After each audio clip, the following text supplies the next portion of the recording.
Appendicitis, inflammation of vermiform appendix. Appendicitis, inflammation of vermiform appendix. Appendix जो होता है उसकी इन्फ्लेमेशन होने को हम अपेंडिसाइटिस या अक्यूट अपेंडिसाइटिस कहते हैं। ये जो अक्यूट अपेंडिसाइटिस है ये अक्यूट एब्डोमेन में शुमार होगा या गिना जाएगा। देखिए, अपेंडिसाइटिस खालिसतन एक सर्जिकल बीमारी या सर्जिकल डिसऑर्डर या सर्जिकल एलिमेंट है। ठीक है, याद रख लीजिए, जैसा कि मैंने आपको बताया कि सबसे पहले हमें जो भी मरीज आता है उसको दो हिस्सों में, उसकी तकालीफ को दो हिस्सों में तकसीम करना होता है। आया ये सर्जिकल है या ये मेडिकल, ये तकसीम करना पड़ता है। तो सबसे पहले तो हमें पता होना चाहिए कि बीमारी क्या है, फिर उसके बाद पता होगा कि सर्जिकल है मेडिकल। अपेंडिसाइटिस का पेशेंट जब आपके पास आएगा तो चंद अलामात लेके आएगा। ये अलामात है, ठीक है। अलामात क्या है? भूख नहीं लगेगी, एनोरेक्सिया, भूख नहीं लगेगी, हल्का बुखार है 99 से 100, बुखार उसको 99 से 100 है, और इसके पेट में discomfort, abdominal discomfort. Abdominal discomfort से मुराद ये कि या तो डायरिया है या वॉमिटिंग है या उसको कॉन्स्टिपेशन है। डायरिया, कॉन्स्टिपेशन, नॉजिया, वॉमिटिंग, ये पूरी एब्डोमिनल डिस्कम्फर्ट कहलाएगा।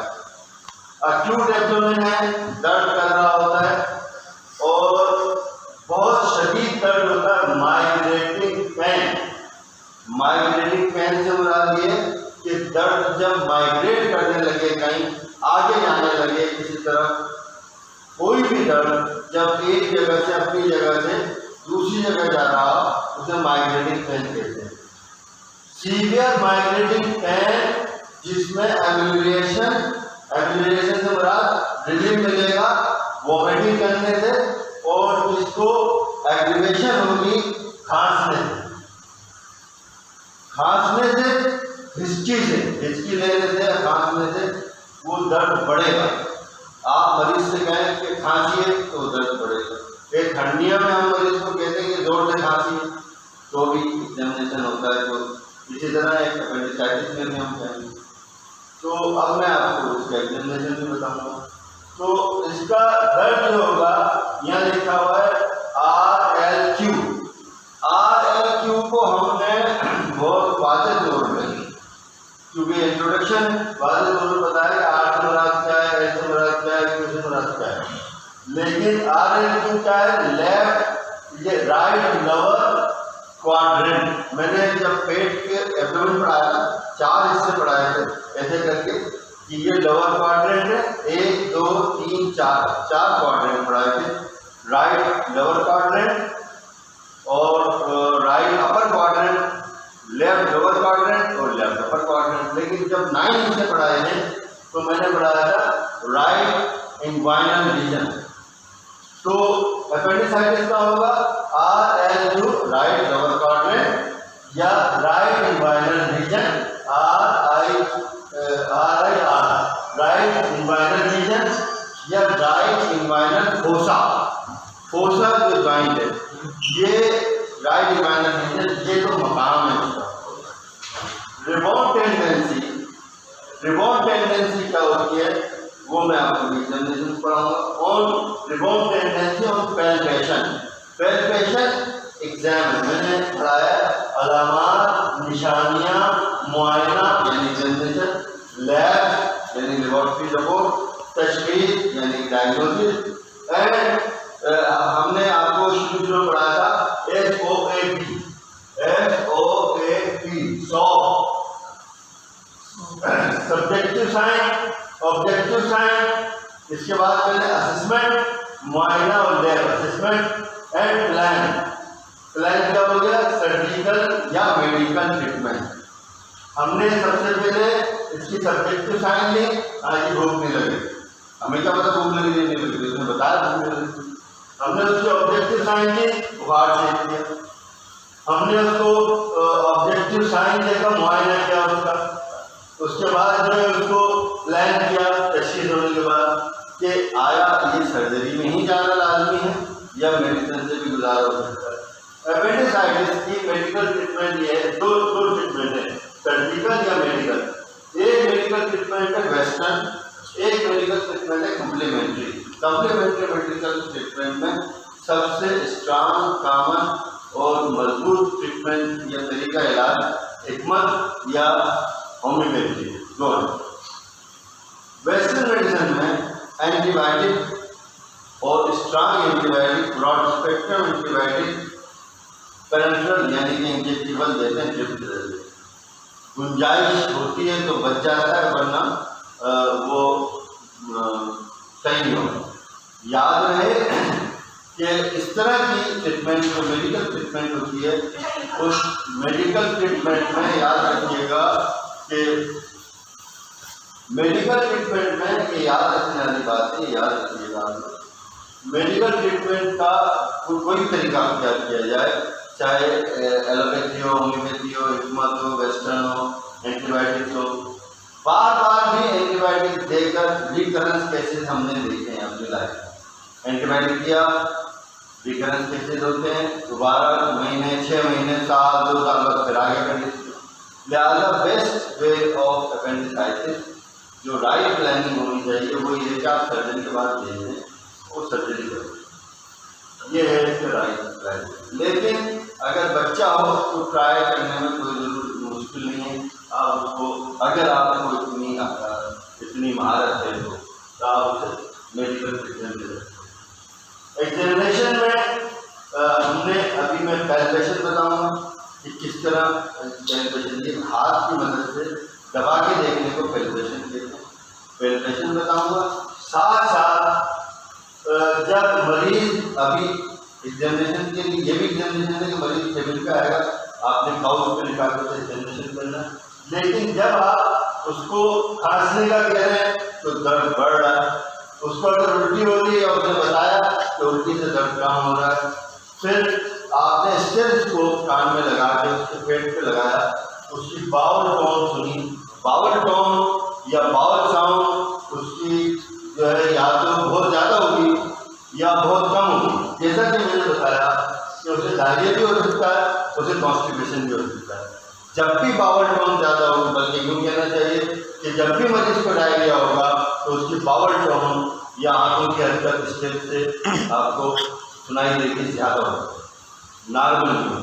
और जब भी मरीज को कॉन्स्टिपेशन होगा तो उसके बाउल मूवमेंट या बाउल टोन उसकी हल्की होगी, डिमिनिश होगी, बहुत स्लो होगी, जैसे कि नहीं। लेकिन आज के गोल्डन पॉइंट इसलिए आ गया, अचानक याद आया कि अगर मुकम्मल तौर पर बाउल मूवमेंट ना हो, आंखों की हरकत ही ना सुनाई दे रही हो, तो वो मोहली हो सकता है, खतरनाक हो सकता है, वो कहलाता है। बहुत सारी मसाइल हैं, लेकिन जो स्ट्रैंगुलेशन ऑफ इंटेस्टाइन होती है, आंखों का फंस जाना या उलझ जाना, आपस में बल खा जाना, उसमें बाउल मूवमेंट बिल्कुल खत्म हो जाती है। अच्छा, स्टेथोस्कोप लगा लिया, उसके बाद हमने उसका एग्जामिन कर लिया। एग्जामिन में डिवॉन टेंडेंसी है, पैल्पेशन है, मैकबर्नी साइन है, मैकबर्नी पॉइंट है, इलियोसॉस साइन है और रोजिंग साइन है। लेकिन हमने उसको एक इमरजेंसी में अर्जेंट टीएलसी, जिसे डब्ल्यूबीसी आप लोग कहते हैं, एक डब्ल्यूबीसी कहते हैं, तो टीएलसी आपने लिख के दे दिया लेफ्ट अर्जेंसी में। जब वो लेफ्ट से डब्ल्यूबीसी करा के आएगा, टीएलसी करा के आएगा, वैसे तो सीबीसी भी करा सकते हैं, लेकिन सिर्फ हमें टीएलसी की जरूरत है। टीएलसी करा के आएगा तो 13,000 से 21,000 तक टीएलसी होगी। नॉर्मली कई बार आपको बता चुका हूँ कि 4.5 से 10,500 तक टीएलसी होगी। ठीक है, यहाँ जैसे जैसे टीएलसी बढ़ती है, इन्फेक्शन को हम थोड़ा सा कंसिडर करते हैं। लेकिन जब इस तरह के साइन के बाद, आपके एग्जामिनेशन के बाद, पैल्पेशन के बाद, मुकम्मल आपने एग्जामिनेशन किया, हिस्ट्री लिया आपने पेशेंट की, हिस्ट्री बड़ी डिटेल, हिस्ट्री लेने के बाद आपने मुआयना किया, स्टेप लगाया, पैल्पेशन की, आपको ध्यान बना कि ये एपेंडिसाइटिस रिजिडिटी होगी, सख्ती होगी, वो उसमें बताएगा सिम्टम में कि मेरे रेक्टम में पखाना करने वाली जगह पे सख्ती है और दर्द, ये भी बताएगा। तो जब ये सारा कुछ हो गया, एग्जामिनेशन हो गया, तो जब मैं आपको प्रॉपर एग्जामिनेशन पढ़ाऊंगा, समझाऊंगा, तो आप हैरान रहेंगे कि आपसे कोई मरीज एपेंडिसाइटिस का बच के नहीं जाएगा इंशाल्लाह। आपने बताना है कि एपेंडिसाइटिस, तो ये बड़ा जो बुनियादी इब्तिदाई ये साइन है वो मैं आपको अभी एग्जामिनेशन है वो मैं आपको अभी करके बताता हूँ, ठीक है। आइए मैं आपको एग्जामिनेशन बताता हूँ। एग्जामिनेशन ऑफ अपेंडिसाइटिस, देखिए एग्जामिनेशन ऑफ अपेंडिसाइटिस को मैं बाकायदा पढ़ाऊँगा और बताऊँगा, और उसमें आपको ये मुकम्मल तौर पे ये बता दूँगा कि कौन कौन से एग्जामिनेशन होते हैं। सबसे पहले तो अभी हमने स्टेज लगा के इसको देख लिया, इसके एब्डोमिन की मूवमेंट या एब्डोमिनल इंटेस्टाइन की जो हमारे हाथों की हरकत थी वो कम थी ज़्यादा थी, वो तो हमने मरीज़ को बैठे बैठे देख लिया। लेकिन ये लेटाएंगे, ऑलवेज रिमेंबर, ये आज का बहुत अहम पॉइंट है, याद रखिएगा। जब भी मरीज़ का एग्जामिनेशन करेंगे, मरीज़ के राइट हैंड साइड पे खड़े होंगे, जो फिजिशियन खड़ा होगा वो राइट हैंड साइड पे खड़ा होगा। लेफ्ट हैंड साइड पे कोशिश करें कि ना खड़े हों, ये आउट ऑफ यूँ समझ लीजिए कि मेडिकल रूल है, एग्जामिनेशन के खिलाफ है कि आप लेफ़्ट साइड पे खड़े हो। तो राइट हैंड साइड पे खड़े हो गए। आपको मैंने बताया कि पेट के हमने 4 हिस्से बनाए हुए थे, तो 4 हिस्सों में हमने बताया था कि ये क्वाड्रेंट है, ये अपर क्वाड्रेंट है, ये दोनों अपर क्वाड्रेंट है, ये लोअर क्वाड्रेंट है, ये जो है ये बीच में लकीर बना दी 4 हिस्सों के लिए। तो ये हमने जो राइट लोअर क्वाड्रेंट है, राइट लोअर क्वाड्रेंट यहाँ सीगम होता है, और ये लेफ्ट लोअर क्वाड्रेंट है, ये अपर दोनों क्वाड्रेंट है। लेकिन जब मैंने आपको 9 रीजन बताए थे तो मैंने बताया था कि ये लंबर है, ये हाइपोकॉन्ड्रियम है, ये हाइपोकॉन्ड्रियम है, ये लंबर है, और ये इंग्वाइनल रीजन है, ठीक है। ये राइट का है, राइट हाइपोकॉन्ड्रियम, राइट लंबर और राइट इंग्वाइनल रीजन। तो जब मरीज़ आता है तो सबसे पहले आपने उसको ख़ासकर बच्चों में और ख़वातीन को ख़वातीन एग्जामिन करेंगी, लेकिन बच्चों में ख़वातीन में आपने उस जगह हाथ ही नहीं लगाना जिस जगह वो दर्द का बता रहा है, वहाँ हाथ नहीं लगाना। अब मैं उस मरीज़ को बताएं आप कि देखें जी हम जो है ये थोड़ा सा आपका पेट को ये थोड़ा सा ओपन करेंगे, तो ये आप उसको बताएंगे पहले, ठीक है। ये 9 रीजन हो गए। तो ये हो गया, वो मरीज़ बता रहे हैं यहाँ दर्द है, वो हाथ रखेगा, जब हम बताएंगे कि हाथ रख के बताओ तो इतना बड़ा हाथ रखेगा तो ये पूरा हिस्सा आ रहा है, उससे बोलेंगे उंगली लगा के बताओ तो वो उंगली लगा के बताएगा इस जगह, ठीक है। तो माइग्रेटिंग पेन का मतलब ये है कि वो ऊपर की तरफ जाएगा, अम्बलाइकस, ये अम्बलाइकस है, अम्बलाइकस की तरफ जाएगा माइग्रेटिंग पेन। याद रखिए सबसे पहले आपने सबसे पहले क्या देखना है कि रिबाउंड टेंडेंसी देखनी है। रिबाउंड टेंडेंसी क्या होती है, मेरी सबसे ज़्यादा मैं इसी को एग्जामिन करके डायग्नोस कर चुका हूँ। रिबाउंड टेंडेंसी या रिबाउंड टेंडरनेस क्या है। रिबाउंड टेंडरनेस में क्या है कि हमने मरीज़ को सबसे पहले तो मैंने बताया आपको कि हम वहाँ नहीं दबाएंगे, तो दबाने का तरीका ये है कि उंगलियाँ ये 4 ली आपने ऐसे करके जो मूव कर सकें, ये है पैल्पेशन का तरीका, ठीक है, ये पैल्पेशन का तरीका। अच्छा, यूँ दबाने के बाद थोड़ा सा उसको ऐसे। आप आम मरीज़ का भी जब एग्ज़ाम करेंगे, मैं बिल्कुल गारंटीड कह सकता हूँ कि इसकी स्प्लीन जो है, ये स्प्लीन पे है मेरा हाथ, इसकी स्प्लीन बिल्कुल सही है, ठीक है। और इसके ये मेरा जो है इसके ज़ेफाइड प्रोसेस पे है मेरा हाथ, और ज़ेफाइड प्रोसेस जो है वो एक कुरकुरी हड्डी या कार्टिलेज होती है मैदे के ऊपर, ये आ गया मैदा और ये आ गया इसका लीवर, ठीक है। आपने इस तरह एग्जामिन करना है, ये हाथ, ठीक है। अच्छा, आपने उसने ये बताया कि मेरे यहाँ दर्द है, आपने इधर दबाना शुरू कर दिया ऐसे हल्के हल्के, बहुत ज़ोर से नहीं दबाते, हार्शली नहीं दबाते। तो ये मरीज़ जो है जो भी बता रहा है उसके चेहरे पे भी निगाह रखनी है, उसकी बातों में भी निगाह रखनी है। तो अचानक आपने यहाँ हाथ लगाया ऐसे करके, तो अगर से देखें यहाँ दर्द होगा दोस्तों, डॉक्टर साहिबान और तमाम आप लोग, अगर यहाँ एक्चुअल दर्द है, जैसे ही आप यूँ करते करते यहाँ अचानक वो देख नहीं रहा आपको क्योंकि उसकी निगाह ऊपर है, तो आप जैसे ही यहाँ दबाएंगे जो एक्चुअल जगह दर्द होगा वहाँ तो तड़प उठेगा, ये याद रखिएगा।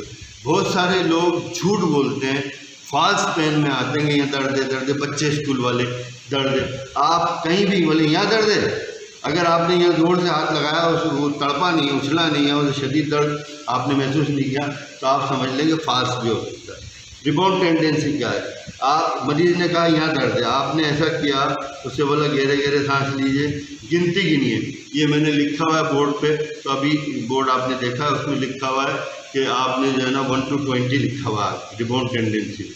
आपने क्या आहिस्ता आहिस्ता इस मरीज़ से कहा कि गिनती गिनो, इसने गिनती गिनना शुरू किया। आप गिनती गिनना शुरू करते हैं अपने तौर पर, तेज तेज, आवाज़ ज़्यादा ना हो लेकिन जल्दी जल्दी गिने। जैसे जैसे मरीज़ गिनती गिनेगा उसकी सांस बाहर की तरफ जाएगी, तो आपका हाथ आहिस्ता आहिस्ता ऐसे देखिए, ये अंदर की तरफ गड़ रहा है, ये आ जाएगा ऐसे, ठीक है। जब ये आ गया तो गिनती गिन के जैसे छोड़े आप ऐसे एकदम हाथ उठाइए, देख लीजिए, दोबारा देखिए। रिबाउंड टेंडेंसी के मुराद है कि वो मरीज़ गिनती गिन रहा है, आपने इसको इस तरह दबाना शुरू कर दिया उस हिस्से को। जैसे आप छोड़ेंगे, छोड़ते ही मरीज़ तड़प उठेगा, that is called rebound tenderness या रिबाउंड टेंडेंसी। अब दूसरे भी साइन है, मैकबर्नी एक साइन है, मैकबर्नी एक पॉइंट है। मैकबर्नी बोर्ड आपको हम स्टील की तस्वीर भी भेज देंगे, तो आप देख लीजिएगा। यहाँ से अम्लाइकस से हमने, और ये देखिए ये जो इसका ये हड्डी है, यहाँ से हमने इस हड्डी को इस जगह पे, ये जो हड्डी नीचे आ रही है इस जगह, ये जो ट्रोकेंटर है इस जगह पे हमने इमेजन किया कि ये आ गया जी इसका, ये आ गया इसका, आजे आजे आजे आजे इधर पीछे जी।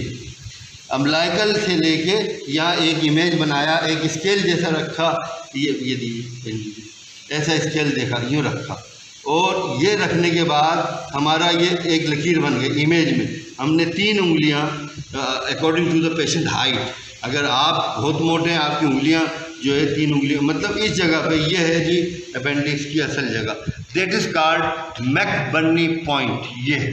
ये है मैकबर्नी पॉइंट, इस जगह पे दर्द होगा, ठीक है।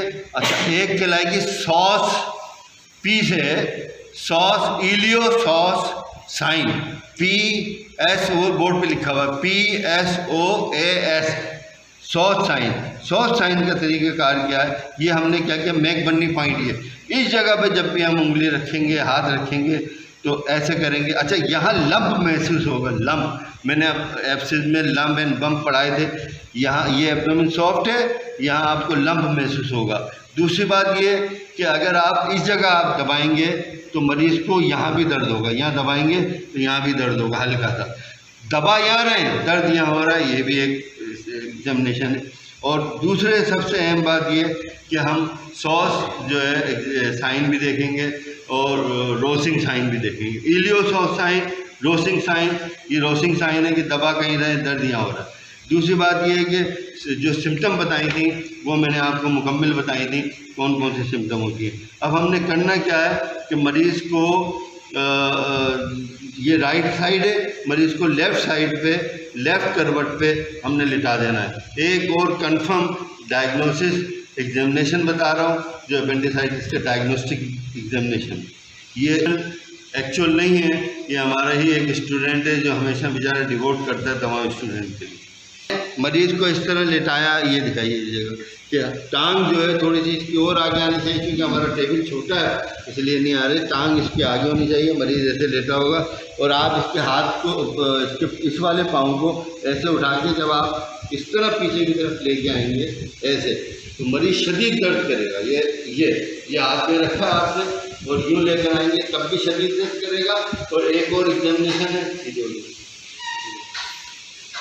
मरीज़ की टांग को आपने इस तरह फोल्ड करना है और फोल्ड करके आपने इस तरह करना है, तब भी दर्द करेगा।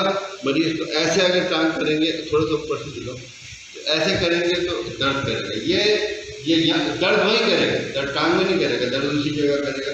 यहाँ रिबाउंड टेंडेंसी, सॉस साइन, ये सारी चीज़ें ये आपको अपेंडिसाइटिस का जो है इंडिकेट कर रही हैं। आपने TLC लिखा, मरीज़ को TLC रेज आया, अब कन्फर्म हो गया कि जी इसे अपेंडिसाइटिस।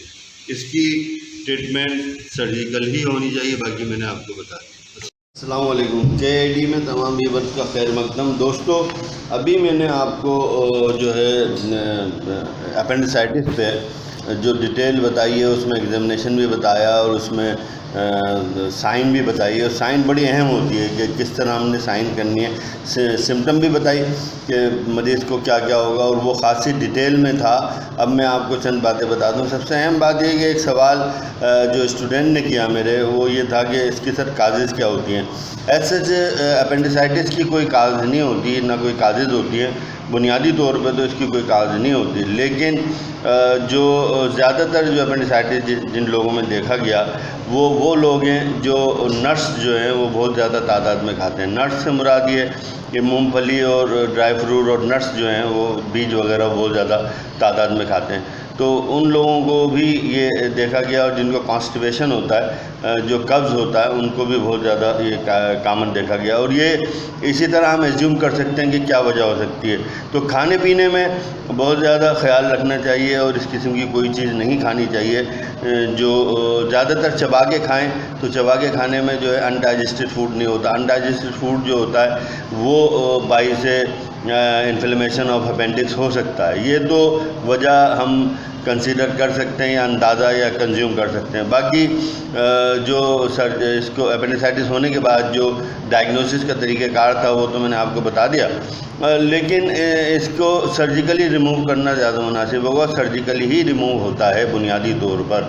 अगर आप सर्जिकली रिमूव नहीं करेंगे इसे, और अगर आप चाहेंगे कि ये बग़ैर सर्जरी के किसी मेडिसिन से रिमूव हो जाए, जैसे कि मैंने तस्करा किया, बोर्ड पे बताया था आपको मेडिसिनल ट्रीटमेंट है, तो इसमें जो है इंजेक्टेबल जो है वो एंटीबायोटिक्स चलती हैं। जो कॉमन एंटीबायोटिक्स हैं उसमें सबसे अहम जो है किसी भी ब्रॉड स्पेक्ट्रम एंटीबायोटिक के साथ, इंजेक्टेबल एंटीबायोटिक के साथ जो है वो मिसाल के तौर पे सेफलोस्पोरिन ग्रुप हो, या क्विनोलोन ग्रुप हो, सिप्रोफ्लोक्सासिन हो, इस तरह की किसी भी एंटीबायोटिक के साथ सेफ्ट्रैक्सोन हो, उसके साथ जो है मेट्रोनिडाज़ोल जो है वो इंजेक्टेबल दिया जाता है। मेट्रोनिडाज़ोल जो है वो इंजेक्टेबल देने के बाद कई दिन सुबह शाम या सुबह दोपहर शाम जो है इस तरह की ट्रीटमेंट दी जाती है।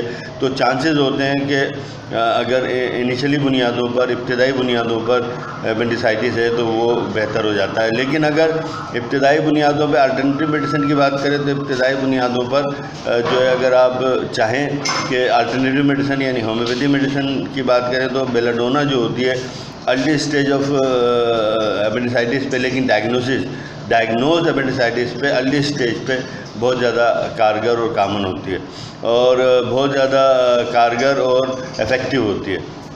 इसी तरह और भी बहुत सारी दवाएं, अगर आप ये देखें सर्जिकली तो रिमूव होना वो तो यकीनी है, वो तो होना ही है, रिमूव हो ही जाता है सर्जिकली। लेकिन अगर सर्जरी से बचना चाहते हैं तो मैंने बता दिया कि किस किस्म की दवाएं इस्तेमाल करेंगे।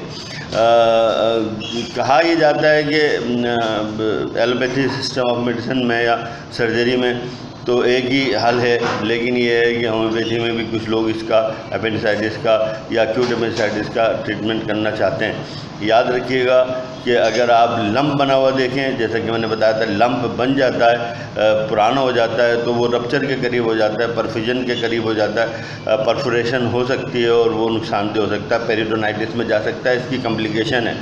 पेरिटोनाइटिस में जाने के बाद जो है वो उसका बचना या बचाना बहुत मुश्किल हो जाता है। लिहाजा इनिशियल बुनियादों पर अगर डायग्नोस कर लेते हैं आप, डायग्नोसिस का पूरा तरीका मैंने बता दिया, तो फिर तो आप इसको बेल वगैरह देके, बेलाडोना वगैरह देके उसको मतलब कंट्रोल करने की कोशिश कर सकते हैं। उसके अलावा कालोसिंथेसिस जो है वो एक बेहतरीन दवा है। अगर डिस्पेप्सिया भी साथ साथ हो, यानी कि इंडाइजेशन हो, डिस्पेप्सिया हो, डकारें आ रही हों, खट्टी डकारें आ रही हों, चबाया सही ना जाता हो खाने को, तो कालोसिंथेसिस भी दी जा सकती है।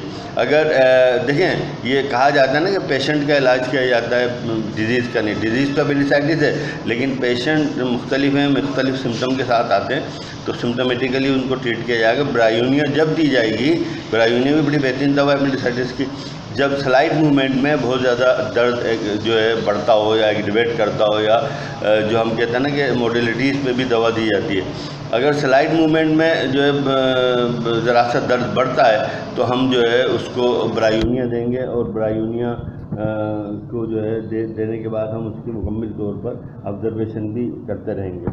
इसी तरह एक दवा और है, बड़ी अहम दवा है कालोसिंथेसिस, मैंने आपको बताया, ये भी बताया, लेकिन और बहुत सारी दवाओं में मर्कसाल है या रस्टाक्स हैं या इस किस्म की दवाएं। लेकिन याद रहे कि खुदा न खास्ता लम्प बन गया, रप्चर हो गया या एपेंडिसाइटिस कॉम्प्लिकेशन में चला गया और सेप्सिस हो गया या सेप्टिक हो गया, लो ग्रेड फीवर से हाई ग्रेड फीवर में चला गया, तो आर्सेनिकम एल्बम को हम कंसिडर करेंगे।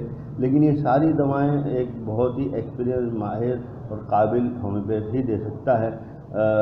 ये दवाएं बताने का कहीं भी मकसद नहीं है दूर दूर तक कि इन दवाओं को एक्सपेरिमेंट करें या तजर्बा करें। तो दोस्तों, ये थी एपेंडिसाइटिस पे कंप्लीट डिटेल। इसमें कोई सवाल करना हो तो कीजिएगा। एपेंडिसाइटिस से बचने का तरीका ये है कि हल्की फुल्की एक्सरसाइज करें, खाने को चबा के खाएँ, दूध हजम गज़ाएँ खाएँ, बहुत ज़्यादा नट्स ना खाएँ। मूँगफली खाने से न सिर्फ डायवर्टिकुलाइटिस यानी कि बड़ी बड़ी आँख में सोजिश भी हो सकती है, जबकि मैं बहुत ज़्यादा इसको रिकमेंड करता हूँ मूँगफली को, लेकिन उसे चबा के खाएँ और मखसूस मिक़दार में खाएँ तो ज़्यादा अच्छा है। अस्सलाम वालेकुम, बहुत शुक्रिया कि आप लोग मुझे और मेरी चैनल्स को देख रहे हैं। मैं यही कहूँगा कि अगर आप डायरेक्ट चाहते हैं कि चैनल्स की तमाम तरह आपको वीडियोज़ मिलती रहें तो प्लीज़ मेरे चैनल को सब्सक्राइब करें। क्या किया जाता है, सब्सक्राइब करेंगे तो आपको डायरेक्ट वीडियोज़ मिलते रहेंगे। अस्सलाम वालेकुम।